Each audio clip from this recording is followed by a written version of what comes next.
हाई भैया, एगो इंस्टा पे बड़ा बढ़िया लाइन चलता कि भगवान करस तोहरा लइका के एगो लइकी मिले तोहरे जैसन। सब केहू गावता, तो ये देख के हमरो एगो मन में अलसा जागल ह। थोड़ा सा हमहू काहे ना गुनगुनाई। अगर अच्छा लागी तो एके लाइक शेयर जरूर करब जा। ट्राई करतनी।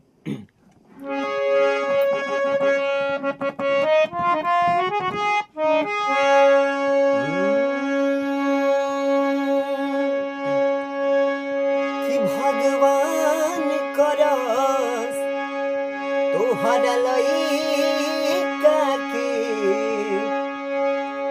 एगो लइकी मिले तोहरे जैसन।